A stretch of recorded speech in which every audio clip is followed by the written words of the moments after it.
परमेश्वर ने हमें क्या दिए? बहुमूल्य और बड़ी प्रतिज्ञाएं। क्या दिया? बहुमूल्य और बड़ी प्रतिज्ञाएं दी। कहता ताकि तुम उस सड़ाहट से छूट जाओ जो संसार में बुरी अभिलाषाओं से होती है और ईश्वरीय स्वभाव में तुम सहभागी हो जाओ। परमेश्वर ने इस्राएलियों से एक वायदा किया था। उसने कहा था यूसुफ जब उस मिस्र देश में जाएगा और वहां परदेसी होके रहेगा तो उस जाति को मैं 400 वर्ष के बाद छुड़ा लूंगा। कहा कि नहीं कहा? ये परमेश्वर की क्या थी? एक बड़ी प्रतिज्ञा, एक बड़ा वायदा था उन लोगों के साथ। और बाइबल कहती है परमेश्वर ने अपना वायदा पूरा किया जब उन्होंने प्रार्थना की और राजे ने जब ज्यादा तंग करना शुरू किया, जब वो छूटने वाले थे, तो बाइबल कहती जब 400 साल पूरे हो चुके थे तो राजा ने ये सोचकर कि ये बहुत ज्यादा सामर्थ्य हैं, उन्हें तंग करना शुरू किया। और वो इतना तंग हुए, उन्होंने प्रार्थना करनी शुरू की और परमेश्वर ने एक आदमी को भेजा, एक दास को भेजा जिसका नाम था मूसा।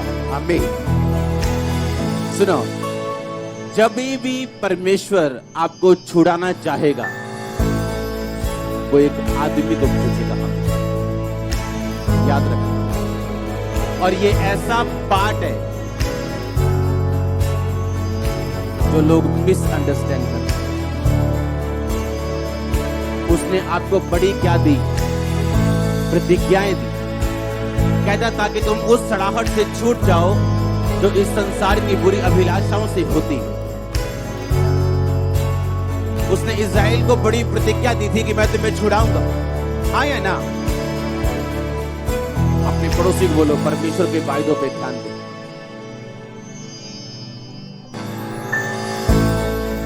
एक टेस्टिमनी को हमने वीरवार को सुना। एक लेडी 9 मंथ प्रेग्नेंट थी, हॉस्पिटल में डिलीवरी के लिए गई, वहां चक्कर आ गया और गिर गई। जब गिरी तो यूट्रस फट गया और बेबी पेट में आ गई और बेबी डेड हो गया। डॉक्टर को बेबी निकालना पड़ा, डेड ऑपरेशन करना पड़ा। उसके बाद बेबी कंसीव नहीं होना था, ये तो पता था।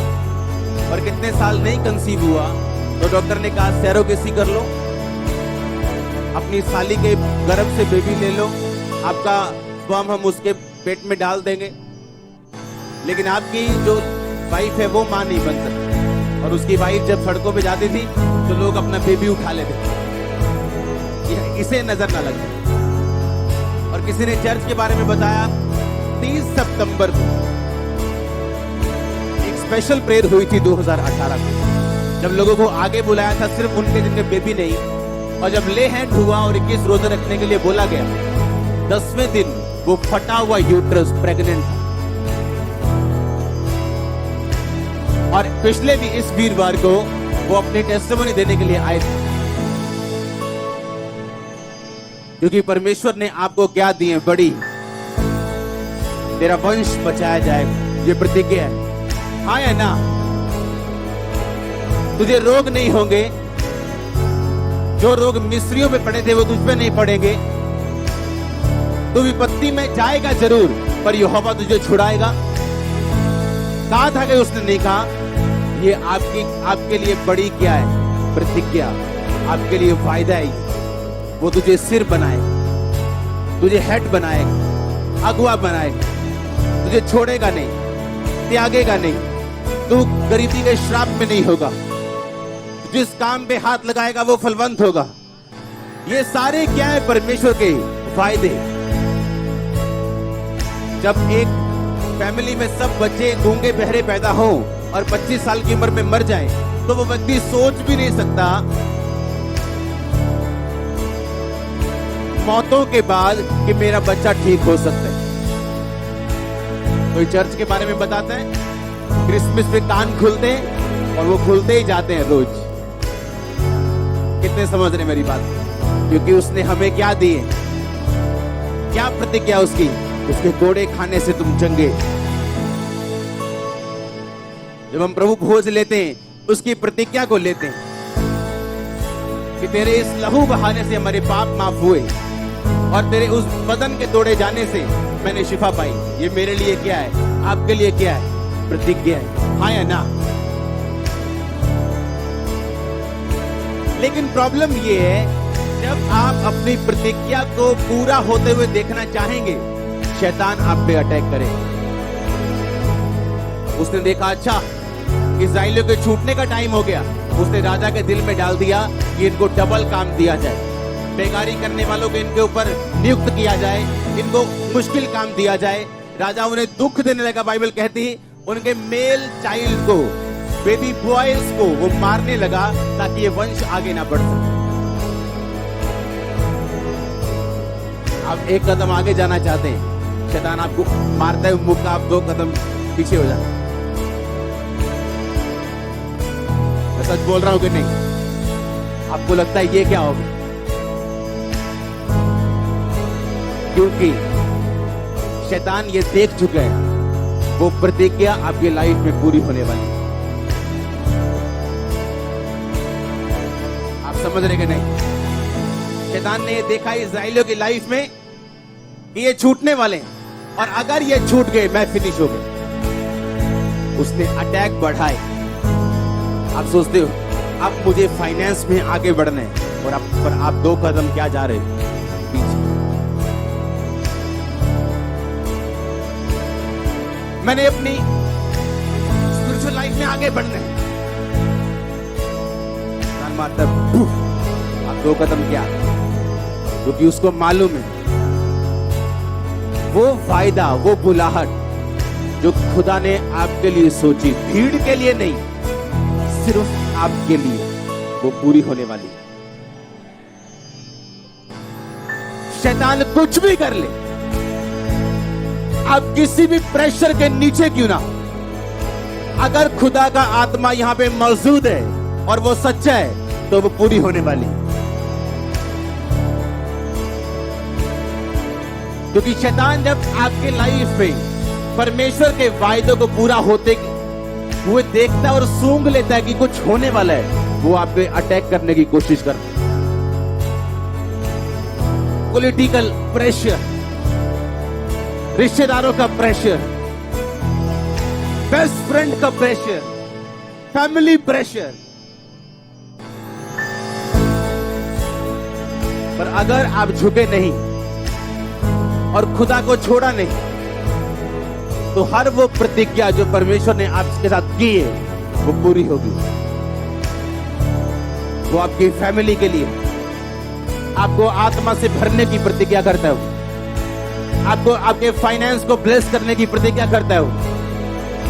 आप जितने मर्जी मूर्ख क्यों ना हो, लोग आपको बोले डम्ब है, मूर्ख है, आप भी सक्सेसफुल होंगे। लिख लो, सक्सेस आपकी लाइफ का हिस्सा होगी, क्योंकि ये परमेश्वर की क्या है, प्रतिज्ञा है। पर याद रखो उसकी प्रतिज्ञा अपने आप पूरी नहीं होती। उसने इस्राएलियों से प्रतिज्ञा की थी और इस्राएलियों ने 2 काम किए। पहला, प्रार्थना की, परमेश्वर अपने वायदे को पूरा कर। दूसरा, जब प्रार्थना की तो और दुखी हुए और दुखों के बावजूद भी उन्होंने परमेश्वर को खोजना छोड़ा नहीं, हटे नहीं। वो आज ज्यादा दुखी है, चर्च नहीं आए, ऐसा नहीं किया। मेरे साथ ऐसा क्यों हुआ, परमेश्वर ने मेरे साथ ऐसा क्यों होने दिया? सबकी गवाही एक जैसी नहीं। हालेलुया। परमेश्वर अलग अलग रीति के साथ आपको परखता है और जांचता है। हालेलुया।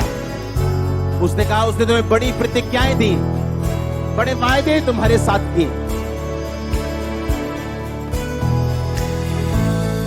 जब थर्सडे उसकी टेस्टिमनी को हम सुन रहे थे कि पॉसिबल है एक फटे हुए मरे हुए यूट्रस से एक हेल्थी बेबी पैदा करना, यीशु मसीह के लिए पॉसिबल है।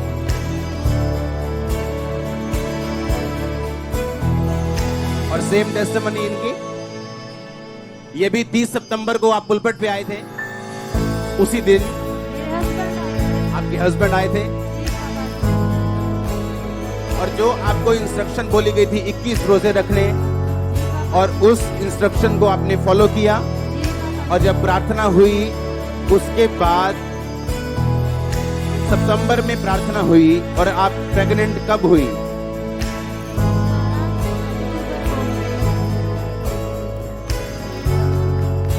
आप इमेजिन कर सकते हैं। प्रोफेटिक वर्ड 30 सितंबर 12 अक्टूबर प्रेग्नेंट। और सेम टेस्टिमनी उसके जब रोजे रखने के लिए बोला तो 10th डे वो प्रेग्नेंट थी, अक्टूबर को। क्या ये साबित नहीं करता कि परमेश्वर जीवित है और हमें उसके पीछे जाना चाहिए और शैतान की बात को नहीं सुनना चाहिए? मैं आपके कानों को मसा करता हूं शैतान की बात को ना सुनने के लिए। मैंने कहा, आपने सुना कि नहीं? मैंने कहा मैं आपके कानों को मसा करता हूं शैतान की बात को ना सुनने के लिए। हर वो प्रतिज्ञा जो परमेश्वर ने आपकी लाइफ में सोची पूरी हो आपकी जिंदगी में, फैमिली में, यीशु मसीह के नाम में अगर आमीन ऊंचा, आशीष ऊंची। Thanks for watching.